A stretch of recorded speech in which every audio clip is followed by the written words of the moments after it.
Hello everyone, welcome. I'm Erin Bonitto. I'm the guest here today at Elizabeth Training Institute speaking on memory loss and Alzheimer's disease. We're going to start right off with a memory test. Are you ready? Yeah. Are you ready? Ready, yes. I want you to think back in the last 1 year of your life. In the last 1 year, have you ever misplaced your car keys? Hands up. Yes, absolutely. In the last 1 year of your life. Have you ever met one of your friends or colleagues at the supermarket or at church, and you go to say, "Hello there, you buddy, old friend"? Raise your hand. In the last year, have you gone shopping? Put your car where you think you've always put it in the parking lot. You go do your business. You come back out. Uh-oh. Uh-oh. Where's that car of mine? It happens to all of us. If you've had any of those things, you might be experiencing what you're going to see on this next slide, something very, very, very serious. Ta-da!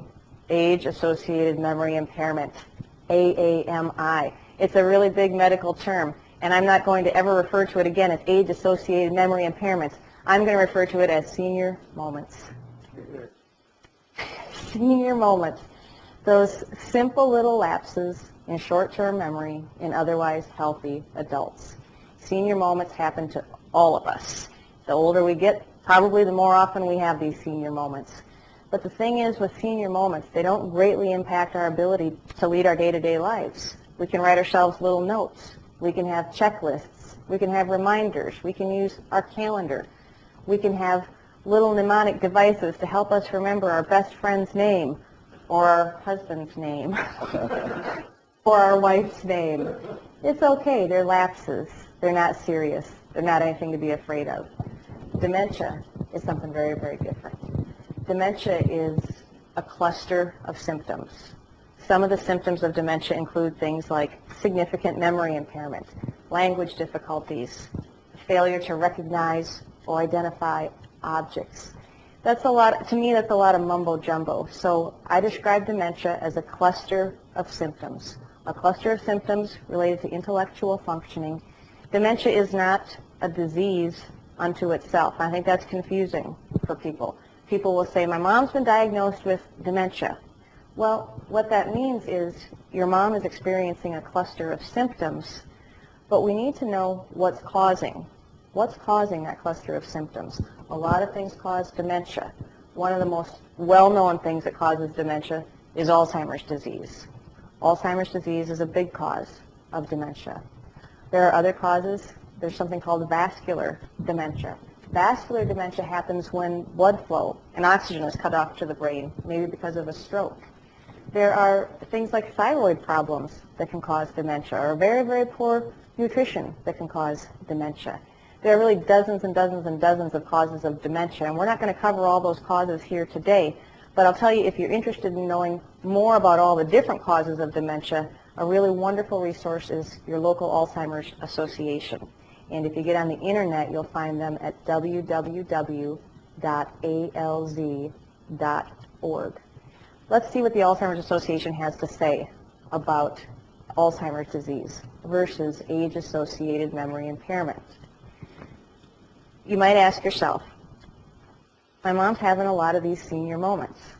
How do I know the difference between a lot of senior moments versus something much more serious like Alzheimer's disease? So the Alzheimer's Association gives us 10 warning signs to look for. The first is memory loss. And if you're taking notes either here in the classroom or you're taking notes at home, I want you to find a little pen, a little piece of paper, and I want you to write the word joggable. Joggable. The question is this memory joggable? So for instance, I've met Jack. I've met Jack a few days ago, correct? He walks into this room, and I look at him and go, "Oh, buggers. I don't know this guy from anybody." Jack comes and introduces himself. He says, "I'm Jack. You know, I work at Morningside Ministries. I picked you up the other morning. I drove you across town to where you were going." If he can jog my memory and I say, "Oh, Jack, yeah, I'm sorry. Of course I know you, Jack." If he can jog my memory, I'm okay. I just had a little, oops, a little brain fart, a little senior moment. Well, I mean, young people have senior moments too. Sometimes we get tired. Sometimes we get overstressed or overworked. There's a lot of things that cause those little oopses. But if Jack can jog my memory, I'm okay. I just had a little oops. If Jack cannot jog my memory, if I look at Jack and say, buddy boy, you didn't pick me up. That wasn't you. I don't remember ever driving across town with you. I've never seen you before. Well, now, there's something really significant happening with me cognitively if I don't remember Jack even after he's strongly tried to jog my memory. The second warning sign the Alzheimer's Association provides is difficulty performing familiar tasks. What do we mean by difficulty performing familiar tasks? I worked with a fellow many, many years ago. Maybe he was 71, 72 years old. He lived in a memory cottage where I was an aide. And his wife asked me if, on the mornings that I worked, would I make him his favorite breakfast. I was 19 years old. I could barely pour cereal. I could barely get a bowl of cornflakes out successfully. But his wife, Marie, asked, she said, please, Erin, she said, the mornings you work, would you make Charlie his favorite breakfast? Would you make him the 2 eggs over easy, the piece of wheat toast, the half grapefruit, the cup of hot black coffee, the orange juice? And I said I would. I said I would. And then every day after that, I gave him cornflakes. I gave him cornflakes. I wasn't successful. And I tell you what, I brought out those cornflakes to Charlie every morning that I worked, and Charlie's face would light up, and he'd say, hey, babe, thank you. Boy, thank you, hon. And he would dive into those cornflakes. So I thought this is okay. Well, one morning I had a little extra time, and I had practiced flipping eggs back at my little apartment. And one morning I was successful. One morning I made Charlie's favorite breakfast. It was, I thought, something that should go on the cover of Good Housekeeping. And I brought that plate, and my little 19-year-old heart was just bursting. I felt pretty proud of myself. And I put it down in front of Charlie, and Charlie lit up like he did every morning, and he said, hey, babe, thanks a lot. You're such a good girl. And with that, I said, enjoy your breakfast, and I was off to care for the other fellows that I cared for in this small cottage. I came back about 20 minutes later, and the Charlie that I knew, that lovable, adorable, gracious man that I knew, wasn't there. It was really a different Charlie altogether. This Charlie was angry. He was cursing. He had all his silverware balled up in his hands like this, and he was cursing, saying these blankety blank blank things don't work. They just don't work. Why did that blankety blank blank give these to me? And when I came in and he saw me cross the room, he threw that silverware at me for all he was worth. Wow. His plate was untouched. His eggs were cold. Coffee was cold. When you think about performing familiar tasks, every day I've given him a bowl of cornflakes. That's a pretty simple task. Taking that spoon, scooping up the cereal, that's one task. But how many tasks are involved in a big, complicated breakfast? Eggs that have to be broken apart, and then toast that has to be picked up, and then grapefruit that has to be scooped out. Those are a lot of tasks. And in fact, what's typically lost in Alzheimer's disease isn't the ability to do those simple tasks. It's the ability to string them together in their logical sequence and in their logical order. I was blessed, really, to have mentors who taught me after that how I could provide Charlie with his favorite breakfast by providing him items maybe one at a time, or being there to cue him and start him. A person who's having regular old senior moments, they're not going to forget how to eat their favorite breakfast. A person with Alzheimer's disease may in fact forget how to eat their favorite breakfast. The third point, or the third warning sign that the Alzheimer's Association provides us is problems with language. What do we mean by problems with language? There seems to be a trend that for people who get Alzheimer's disease, they lose certain words. A lot of times they lose nouns. So they'll trail off a lot. If they're looking for a pen, they'll say things like, hand me hand me that, that thing, that thingamajig, that whatchamacallit. That happens to all of us, but it doesn't happen all of the time. It's a real pronounced pattern with Alzheimer's disease. Sometimes we see unusual word substitutions. I worked with a fellow in Michigan who repeatedly asked his caregivers, he said, I want some more of that white water. Give me some more of that white water. And what was he asking for? Milk. Milk. Absolutely. His word had substituted that, or his mind had substituted that word. My husband he's a smidgen older than me. So what I do is I carry around this list in my back pocket. I'm ready for any warning sign at a moment's notice. And we traveled to a beautiful historical hotel in Spokane, Washington, where I was teaching a class, and we walked into this beautiful historical hotel, and there was a very elegant chandelier hanging down. We'd never seen anything like it. We were awestruck. And as my husband gazed up upon that chandelier, he said to me in a very earnest way, he said, "Oh, Erin," he said, "look at that light hanging downy thing." The light hanging downy thing, and I whipped out my list and I said, "Ooh, number 3, unusual word substitutions." I know that you're all familiar with some of these classic signs of Alzheimer's disease: disorientation to time and place.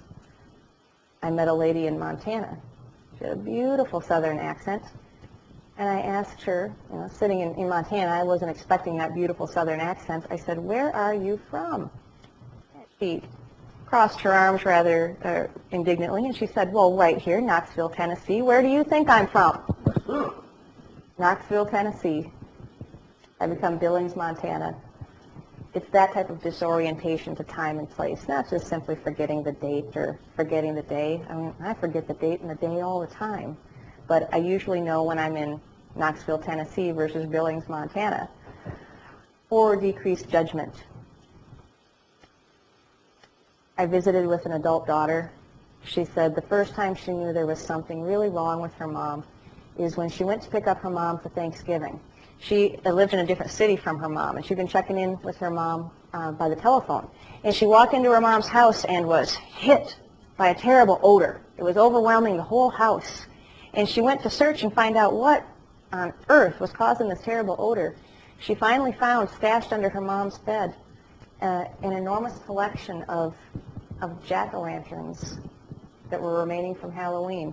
It seems that her mom had gone up and down her little street in her little town and gathered up those jack-o'-lanterns and stored them under her bed. Those jack-o'-lanterns had been there for weeks. We're talking about that level of poor or decreased judgment. Other signs or possible warning signs would be problems with abstract thinking, misplacing things. Again, if you're taking notes either here or in this class, or you're taking notes from a distance learning site, I would like you to write down that it is the unusual misplacement of items. The very unusual misplacement of items. I don't want anyone to think that if you just put your keys in a dumb spot that suddenly you've got number 7. We all put our keys in dumb spots, but it's unlikely that we're going to take our car keys, wrap them up in saran wrap, put them in the sugar bowl, put the sugar bowl inside the oven. That's unusual. That's a sign that something's going wrong. Number 8, changes in mood or behavior are very, very common with Alzheimer's disease. Changes in personality, and finally loss of initiative. I want to be real clear for anybody watching this telecast that these 10 warning signs are not a diagnostic tool. I do make some jokes about it. I usually make jokes at my husband's expense. And as much as I would like to watch him for these signs and symptoms, I won't ever be able to diagnose him or diagnose anyone. These 10 warning signs are just that, warning signs that mean we should get our loved one to a physician. A physician who's qualified to figure out exactly what is going on. Before we go on to the next slide, are there any questions about these 10 warning signs? Robert. Can you give us an example of decreased, problems with abstract thinking? An example of problems with abstract thinking. The Alzheimer's Association says, or uses for their example, an inability to balance a checkbook. I'm not certain about that because I've never been so successful balancing a checkbook. But it means thinking about things that are not concrete, very, very abstract things. For instance, a man comes to the door. I'm going to fix your roof. Did you know you have a terrible roof problem? That happens, right? That happens. And this woman with early Alzheimer's disease may not be able to comprehend a couple of things here. Number one, that she has very limited resources. Maybe she has just $3,000 or $4,000 in her bank account. The man says it's going to cost $11,000. That abstraction, the difference between $5,000 and $11,000, may be real difficult. And she may say, boy, I better get that roof taken care of. The second issue, of course, would be just the mere thought that this stranger has come to my house and wants $11,000. Those are two kind of abstract issues that will be real hard for an Alzheimer's mind to be able to comprehend. Now, I'm not saying if an elderly person falls prey to that kind of scam that they automatically have Alzheimer's disease. They sure may not, but it's definitely something to think about and to consider. What about loss of initiative? Can you give us an example of that? I sure can. Imagine a person, I've got someone dear to me in my life who has been a very, very active person all his life, intellectually active, physically active, a man who's professionally had traveled the globe and now in retirement has traveled the United States. But more recently, when I've seen him visiting my parents' home in Minnesota, he sits. He sits, and he sits, and he sits. He's never been a sitter. He might sit down to watch the morning news and never get up again for several hours if he's not actually cued to get up and go do something, such as have a meal or take a walk outside. So we're talking about a real significant loss of initiative, especially a loss of initiative that's a marked contrast to how this person has behaved previously in their life. Other questions? All right. Let's talk a little bit about exactly what is happening in the brain. What you see on this slide are two pictures of the human brain. The first picture is the outside of the brain, the cortex. It's that gray matter that you think about when you think of the brain. The limbic system is a set of structures deep inside the brain. If you had X-ray vision and could look through that cortex, you'd see that set of structures in there. In the limbic system, there's a little piece called the hippocampus. The hippocampus is, I have a different name for it. I call it the memory glue guy. The memory glue guy. Doctors have a good idea of what the hippocampus does, and one of its jobs is to take in what happens in our life and in some way, shape, or form, glue it down. For lack of a better word, the hippocampus has lots of types of glue it can use. So let's say, for instance, I wake up today and it's August 4th. August 4th, and I have a protein bar and a cup of coffee for breakfast. That information channels in through my hippocampus, my memory glue guy. And my memory glue guy has to decide, what kind of glue am I going to use to glue down this information? My memory glue guy knows that what I had for breakfast on August 4th is not terribly important. So my memory glue guy will probably take an old Post-it note, already used up several times, crumpled up, hardly any stickum left on the back of it. My memory glue guy will write down, Erin had a protein bar and a cup of coffee for breakfast on August 4th. And using one sad little corner of this sad little Post-it note on my sad little brain, it's posted. There it is. There's my memory. Protein bar, cup of coffee, August 4th. Yeah, laugh just a little bit more there, HD. Laugh a little more. I know, it's a visual. It's a visual. So I go out and I have my life. I leave San Antonio, Texas. I go back home to Minnesota. I teach some classes. I spend time with my husband and my family. That Post-it note, oh, I hope it didn't get stuck in my hair there, did it? Phew, thank goodness. My hair has caught a lot of things over the years, never a Post-it note. At any rate, if you meet me a week from now, or 2 weeks from now, or a month from now, or a year from now, and you say, hey, Erin, by the way, what did you have for breakfast on August 4th? What's my answer going to be? No idea. Did I have breakfast on August 4th? I don't know. If you have someone with Alzheimer's disease in your life, that person may be very adamant at times. They didn't give me breakfast here. They didn't give me breakfast in this place. If you're a professional caregiver, you hear that a lot, don't you? You hear the person with Alzheimer's disease saying, I never had breakfast. I've met ladies with the toast in their hands, still chewing it, a little bit of jelly on their chin, saying they didn't give me breakfast today. Their memory glue guy, their hippocampus, simply couldn't glue it. What else is happening in there with regard to memory involves long-term memory. I visited with an adult son one time of a lady with Alzheimer's disease, and he was angry and he was frustrated. He was, up to here with trying to deal with this terrible, terrible disease. And his key frustration was, he said, I don't buy it. He said, I don't buy it that my mom can tell me everything about Dad from 40 years ago, and she doesn't remember that I visit every Sunday.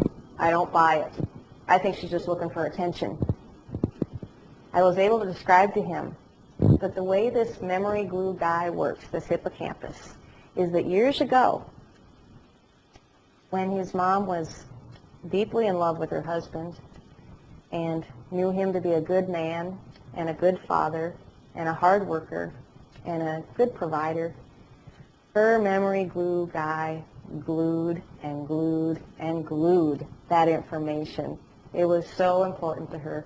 It wasn't glued with a little Post-it note. It was glued all over the brain with different types of glue and different structures, and different neural networks really created this image of this man, the love of her life.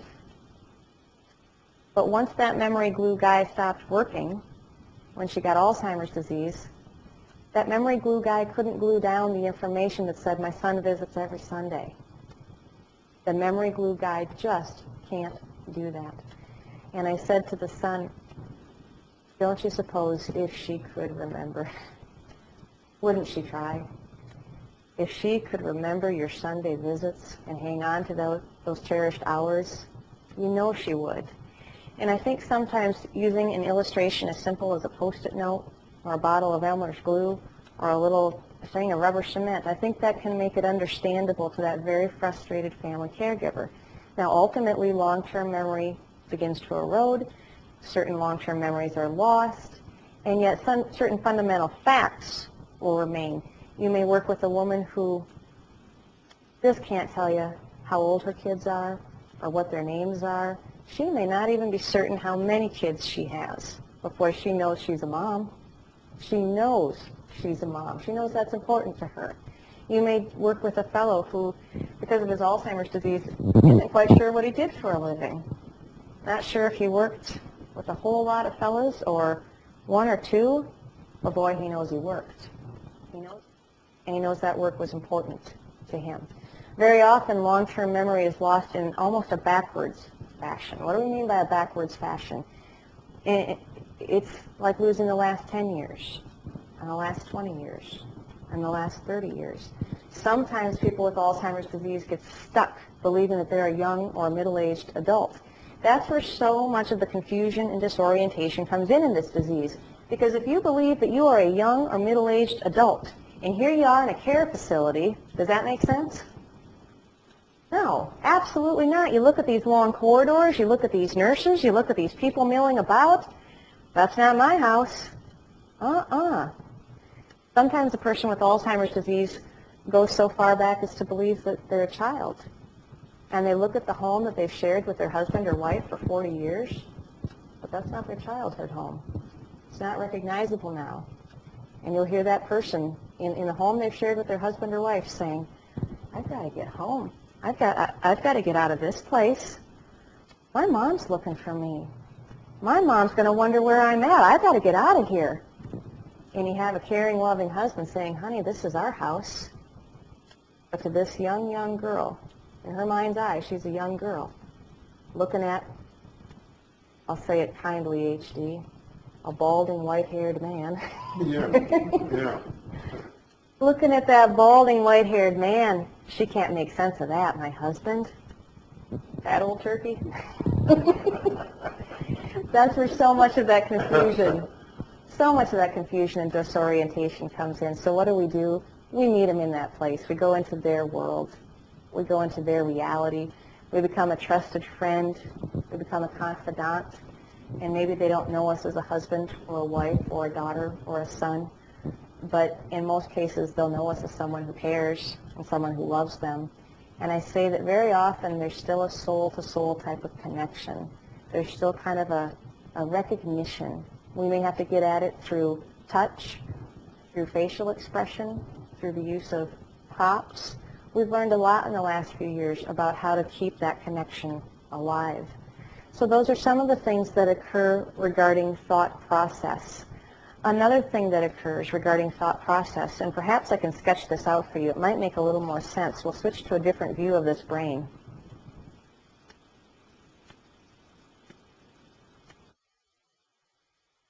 You see, we've got the memory glue guy, the hippocampus, right here. And early in the disease process, that hippocampus is severely damaged. Another part of the brain that's severely damaged early in the disease process is called the frontal lobe. The frontal lobe, for lack of a better word, is what I would call the control tower. The control tower, the executive decision maker. It determines what we should do, when we should do it, why we should do it. Very often that frontal lobe takes a tremendous amount of damage. When there's loss here, people tend to say and do very, very, very out of character things. People who never would dream of swearing suddenly are cursing like a sailor. It's tough for families when these type of out of character occurrences happen. It's really tough. Families will even wonder sometimes, Jay, like that deep inside? Was she always thinking those kind of thoughts? I reject that notion entirely. I reject it. I have seen too many good people really ravaged by this awful disease to believe that suddenly we're revealing all these inner dark secrets or inner dark thoughts. I don't believe that. It's possible. I suppose it is. But what's really going on here is just a mangling, a true mangling of the brain cells, a dying off of those brain cells. And that's what's responsible for those out of character occurrences, not anyone's moral character, not anyone's innate soul or goodness. That's not what's responsible. This is a physical, fatal disease that's attacking the brain. Something else that often occurs, well, always occurs, I guess, in Alzheimer's disease is damage to the speech and language areas of the brain. This isn't exactly to scale, but you get a sense of these two areas that I call the translators. Now, doctors have bigger names for them, but I can't say that, so I'll say the translators. One of these translators is responsible for hearing the words that come through our ears, or really the sounds that come through our ears, and turning them into words and sentences that make sense. Those sounds just have to go through that translator. The other translator does the opposite thing. When we have a certain notion or a certain thought rambling around out in our brain and we want to get it out, it has to go through a translator to come out as words. The path of Alzheimer's disease, consistently, it's these translators. So you end up with this person who can't understand exactly what's being said. Boy, they try. And you see that on their face. You see that trying and trying and trying on their face. And they can't communicate their intent. They try. They try to communicate through splotchy words, sometimes called word salads or jumbled words, words that don't make sense. They try to communicate through their actions or through their behaviors. They try to communicate through their facial expression. There are genuine attempts all the time to communicate, but the words aren't there to match it. It's important to note that the areas of the brain, deep inside the brain, and I won't even attempt to tell you where because it is such a complex system there in the limbic system, but the areas deep in the brain that recognize and respond to facial expression, they still work. The areas of the brain that recognize and respond to tone of voice, they still work. the areas of the brain that recognize and respond to body language and gestures, they still work. All of those nonverbal communication channels work long into the dementia disease process or the Alzheimer's disease process. That's why excellent memory care providers spend an enormous amount of time and effort training their caregivers on how to communicate using just their face, maybe using exaggerated facial expressions, using gestures, and using tone of voice. So with an excellent memory care provider, we're not viewing this as a dead end. We're viewing this as a detour. We just go right around that area so that we can still provide care. Before I take this slide off, are there questions about any of what I've covered here with what exactly is going on inside the brain?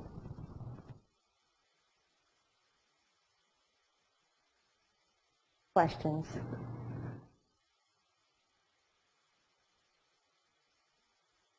If not, let's go ahead and switch back to our slides. An important underlying foundation of all communication with a person with Alzheimer's is this: treat every single interaction as if it is your first. Whether you've known this person for a day or a week or a month or 10 years or 50 years or 70 or 80 years, treat every single interaction as if it is your first. What happens in a lot of caregiving settings is that we as professional caregivers, we grow accustomed. Let's imagine that Jack is this person that I care for. He lives in a memory care center, and I see Jack 8 hours a day, every day.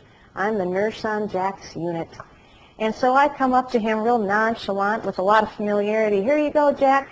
Here's your medication. Time to take these pills. You got to take these pills, Jack. Come on, you know they're good for you. Take these pills. Oh, boy. Jack rears back. Jack grows very suspicious. Jack grows very paranoid. Why is he so suspicious? Why is he so paranoid? Who you are? Jack doesn't know who the heck I am. And like a good, solid, rational human being, and I know there's a lot of rationality still in Alzheimer's disease, he makes the best, safest decision. And that best, safest decision is, I'm not taking those pills. No way. I'm not going to swallow those pills that this stranger is trying to give to me. In professional caregiving settings, we spend a lot of time and effort training caregivers how to make a good first impression. Coming up gently with a soft face and a soft approach and offering a handshake. Something as universal as a handshake. Because when I offer a handshake and when Jack accepts that handshake, what's been communicated? Friendliness. Trust. Trust and friendliness. Right away, I've communicated to him, I'm not here to hurt you. I'm not here to hurt you. The next part of an interaction is usually to say something like, you're Jack, right? Confirm that we know him. Jack, I'm Erin. I'm the nurse here. I'm Erin. I'm the nurse here. I might have seen Jack 20 other times in this same day. 20 other times. But how long does that Post-it note last? Not at all. That Post-it note is long gone. And I'll conclude with a real simple statement. A simple statement like, Jack, these are the pills for your back. These are the pills for your back. 6, 7, 8 words at most. A simple, simple statement. That's one version of creating a good first impression. There are many, many, many ways to create a good first impression. For a family caregiver, sometimes family caregivers, and I know this comes from a place of goodness, but they will quiz their loved one. If Jack were my dad, for instance, and I've come to visit Dad at the Memory Care Center, I'm his oldest daughter, and I say, Dad, you know my name. Come on, Dad, you know my name. What's my name, Dad? Say it. Come on, Dad. Starts with an E. Starts with an E. Come on, Dad. It's an Irish name. Come on, Dad. When caregivers do this, I know the thought is, I need my dad to remember me. I need to know my dad remembers me. If I just try to exercise Dad's brain, he'll get my name and he'll remember me. That kind of quizzing simply doesn't help. In fact, that kind of quizzing makes everything worse. So we teach family caregivers how to do a very gracious introduction. So if Jack were my dad, I'd come in real gently. I might take both his hands and I might say, Dad, it's me, Erin, your oldest. How are you doing, Dad? Now, if he still looks a little perplexed, like he can't quite place me, I might continue to save face for him and say, that's okay, Dad. I look a lot like Mom. I bet you're thinking of her. Mom sure was beautiful.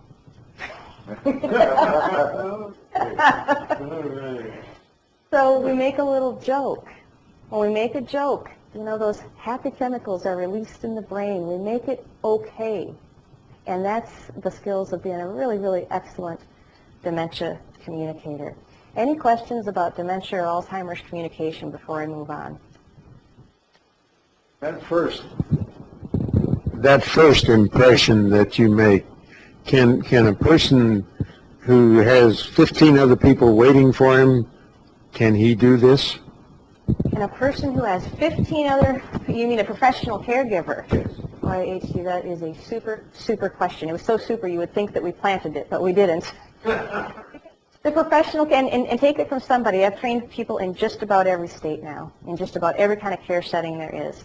And that is the number one response from the professional caregiver. The professional caregiver says, well, that would be great, but who has time for that? I've got to pass pills to 40 other people. I've got 12 people I have to give showers to. I've got to get 13 people down to the dining room. Here's the thing. We've actually timed it out. We've taken a stopwatch to it because I was a frontline caregiver. I worry about this too. Making that good first impression takes seconds. It only takes seconds. When you stop and slow down and offer that handshake and use that simple statement, it can take anywhere from 10 seconds up to 20 seconds, perhaps 25 seconds. And here's the thing. You invest those 20 seconds and you get that back tenfold. You get it back when the person accepts their medication and doesn't fight or resist. You get it back when that person doesn't spit their medication on the floor, and then you later have to go try to document that. If you're taking someone to the bathroom, for instance, and they trust you, and they'll willingly go with you and let you assist them, you get that back because now they've used the toilet successfully, and you don't have to clean up a mess later on. It is a tremendous, tremendous time savings, but I'm so glad you asked that because that's the number one response from professional caregivers as they're first being trained on these techniques. Let's go to the next section. So far in sketching out the brain and talking about communication, I've really focused on the things that go wrong in the Alzheimer's brain. And I think too often as educators, we spend a lot of time talking about what goes wrong in the Alzheimer's brain, and we don't talk about the strengths that remain. We don't talk about the parts that we can still exercise and connect with. And this is where I really believe this is where excellence in memory care comes in. I mean, let's face it, anybody in professional caregiving, in a caregiving setting, can keep someone bathed and clean and fed and turned, medicated. You know, any care setting can do that. But it's really excellent care settings where we provide moments of pleasure, moments of purpose, moments of peacefulness. And it's not limited to just the professional care settings. In a home setting, if we know what we're doing, if we educate ourselves a little bit and with a little bit of thoughtfulness, we can provide moments of genuine pleasure and genuine purpose and genuine peacefulness. But we have to know a few things in order to do that. We have to know, number one, what are some of these strengths that remain long into Alzheimer's disease? And then number two, we have to know a little bit about the person that we're working with. Let me give you an example. Let's talk about a strength that remains long into the disease, and it's called procedural memories. Procedural memories are physical memories. I call them the hand memories. They're the things that our hands remember doing. Depending on what we've done in our lifetime, our hands may remember a lot of different things. Let me show you one of the things it might remember. Women may well remember fixing the clasp on their necklace. Women may well remember reaching into their jewelry box. Women may remember trying on their jewelry. Let me show you how this works. I'm going to put you to a different view.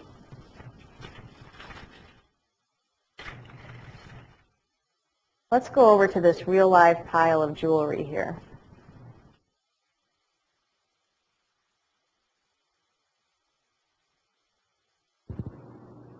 I was looking at the wrong place.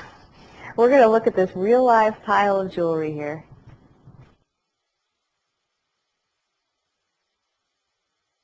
Look at that. If a woman has ever put on a strand of pearls, I don't have to say to that woman, look at that jewelry. Would you like to look at that jewelry? What do you think of that jewelry? Do you remember what Dad gave you?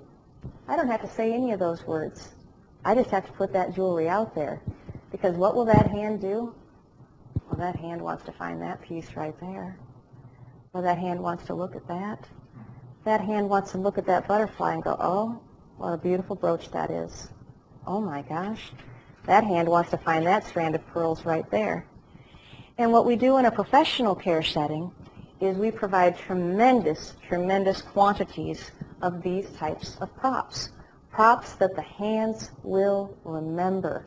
Let me show you a different type of prop that the hands remembers.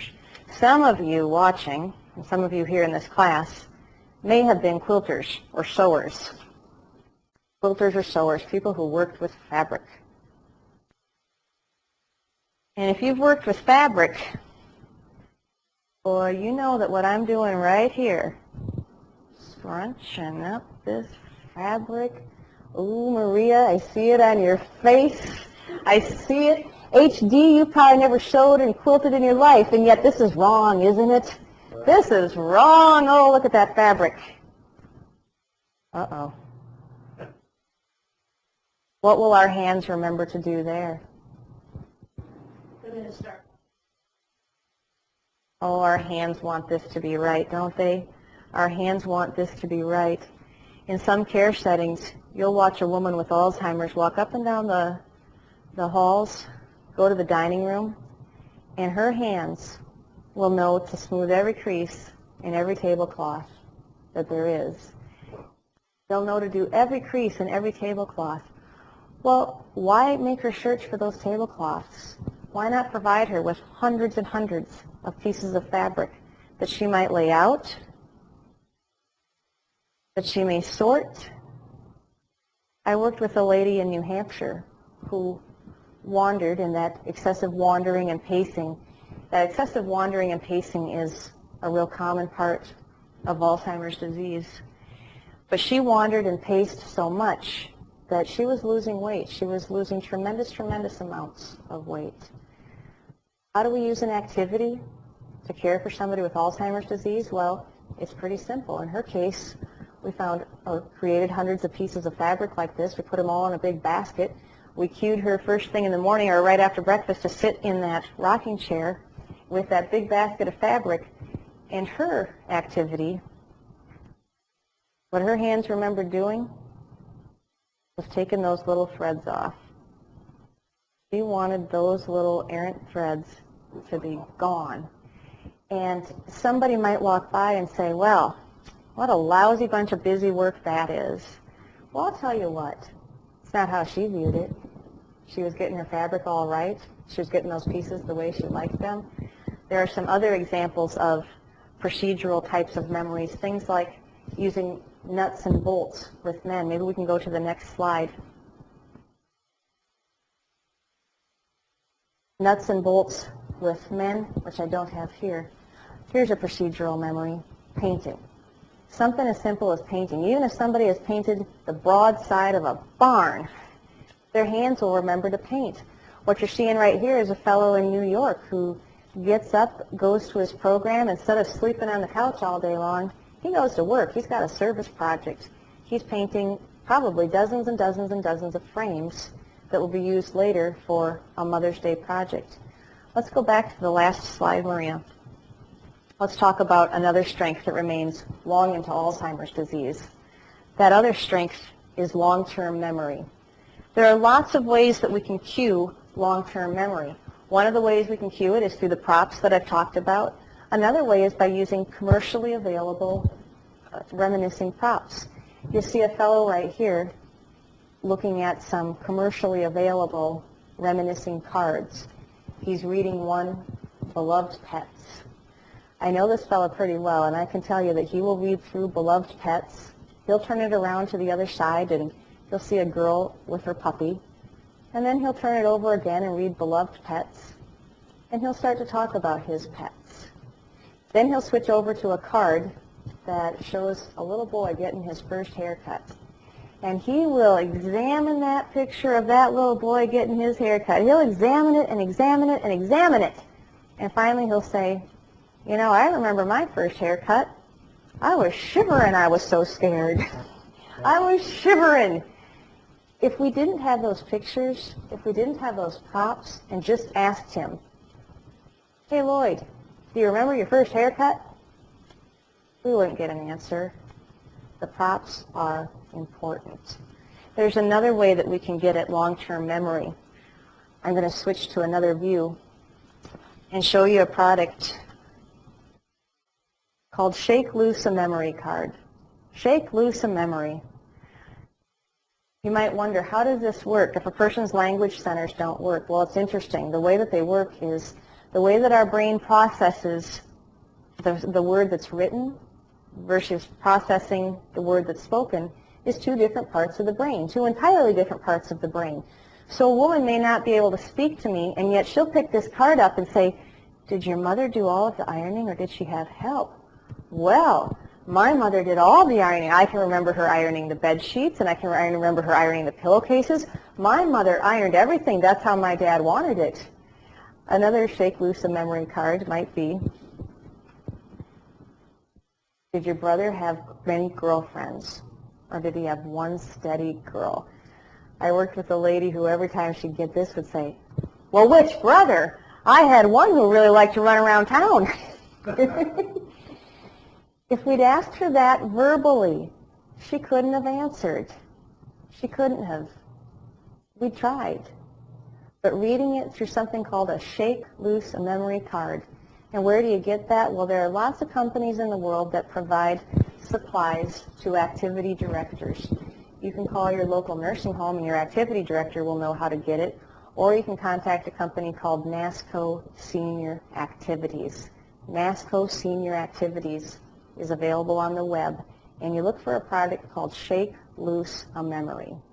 You have a question, Maria? I do. One of the things I noticed about these cards are that there's only two choices. Is that intentional? It's absolutely intentional, Maria. That's a great question.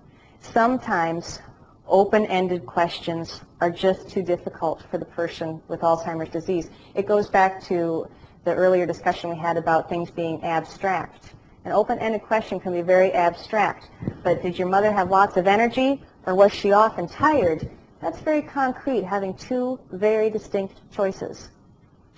Well, now do you give this to the individual, or do you read it to him or her and let her respond to it? There's a couple of different ways. By the time this person's language centers have been heavily damaged, what we typically do is we lay out a whole assortment, perhaps dozens and dozens of these. And we let them go to that table, or we seat them at that table, and we let their hands remember how to pick up those cards, and we let that part of the brain that knows how to read just read that card. Sometimes they'll read it out loud. Sometimes you just see by the movement on their eyes that they're definitely reading it. So for that person with greatly impaired language, we let them do the reading. For other people earlier in the disease, we might go about reading them to them. Or I think the best way is to have residents reading them to one another. That's really a glorious way to use a simple card like this. Other questions? Let's talk about a few other ways that we can get at long-term memory and procedural memories in the very same situation, the very same occurrence. Getting at a long-term memory and a procedural memory. To do that, we could use a prop something like this. Oh boy. I'm going to zoom in nice and close here.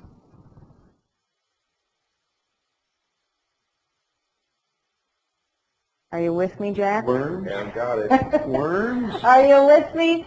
It's worms. It's dirt. Look at that soil. I mean, it's rich and it's humusy and it's moist and there's big old earthworms in here. There is nothing that I found as universal as dirt and worms. Think back, even here in Texas, as a kid, you must have had some dirt and some worms around, right? Right. Absolutely. Dirt and worms. You might remember going to school and splashing through the rain puddles and seeing worms along the way. Right. Some women might remember digging through their flower garden, weeding, putting things in the ground, and hacking right into a big old earthworm. So their hands remember picking up the worms. Their hands remember digging through the earth. And when the hands remember that and the hands remember the worms, I tell you what, the long-term memories start to come. I worked with a lady recently who picked up this worm just like this. This is a lady who hardly had said anything. And as she picked up that worm, she screwed up her face into a nasty little look, and she said, "Do you know, some people put cut-up angleworms in their cookies." Another lady at the same group pulled out the same worm, and she said, "We use these for fishing down by the lake, but we weren't always fishing." The whole conversation turned from earth and soil and worms and fishing to first kisses. I promise you, if we'd simply sat around and said, "Do you remember your first kiss?" we wouldn't have had that kind of response, not by a long shot. Let's go to one final slide. Oh, let's go back one. I'm sorry, Maria. I wanted to talk a little bit about this again. We talked about procedural memories, that hand memory, but I didn't want to miss an important point here. I've talked today about moments of genuine pleasure, genuine purpose, and genuine peacefulness. And this slide gets at that notion of genuine purpose. This isn't a made-up, crafty, fun activity just to kill time. This is a job that Lloyd goes to. He gets up in the morning, he has his breakfast, and he knows that there's some job that has to be done, and boy, somebody around there's got to do that job. Maybe today it's painting dozens of frames to be used for Mother's Day. Another day it might be gluing together simple bookmarks that will go to the public library. Another day it might be helping put together little bags or little satchels of bird seed that are going to be thrown at a young girl's wedding, maybe his favorite nurse. Too often in long-term care settings, we focus on the pleasure, on the fun, on the frivolity. And I'm all for pleasure and fun and frivolity, but a steady diet of it, that's not good for anybody, and a steady diet of it, that's not real life. Real life involves a blend of purpose and meaning, and I've got to get out of bed today for a reason. And some days maybe that reason isn't to have a crazy hat on my head and eat birthday cake. Some days maybe it is. Some days maybe that's okay. But the best Alzheimer's and dementia programs work in pleasant reminiscing, pleasant moments, genuine purpose, and a whole lot of peacefulness. I have a prop here. I'll conclude with this prop that might put it all together.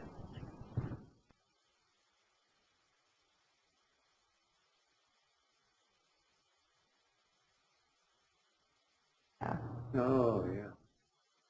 Pleasure, purpose, Bed. peacefulness. How can this bring peace? I worked with a fellow who was in the very, very latest stages of Alzheimer's disease. He kept his eyes closed tight. His arms were contracted. We just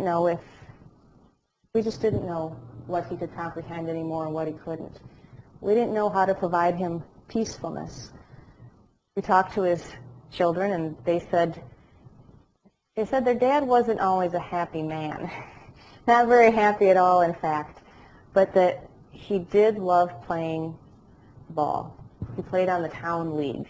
Whether he was good or not was debatable, but he liked those Sunday afternoons playing Legion ball. So they brought in a glove an awful lot like this one, real old, used an awful lot of times. You can see that sucker is worn out. It's been used, or I should say broken in, maybe not worn out, broken in. And so we very carefully took that fellow's, his hands were contracted to a certain bit like this, and we very gently would peel his fingers back. We'd very gently put his fingers into that glove. And I'll tell you, his eyes never did open, not that I saw.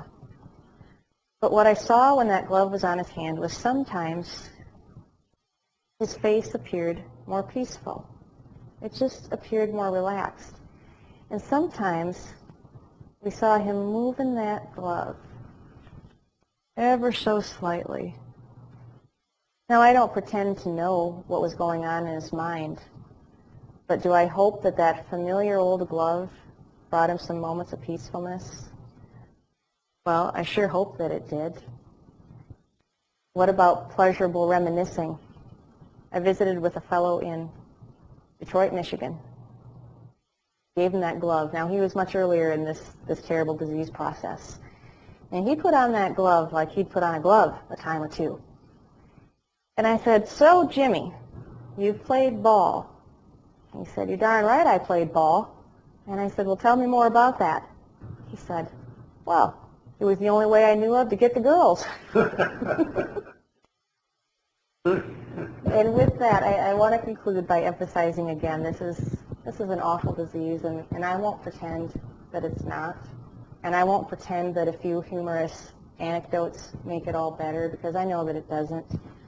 But if you're a professional caregiver or a home caregiver, I want you to know that we don't have to wait to create those connections. We don't have to wait for them to magically occur. By using props and tapping into procedural memories and long-term memories, we can actually create moments of pleasure and moments of purpose and moments of peacefulness. And with that, I want to thank my studio audience. You all are fabulous. And I have so appreciated my time here at the Elizabeth Training Institute, part of Morningside Ministries. I think you are just a fabulous, fabulous example of long-term care at its best. Thank you very much.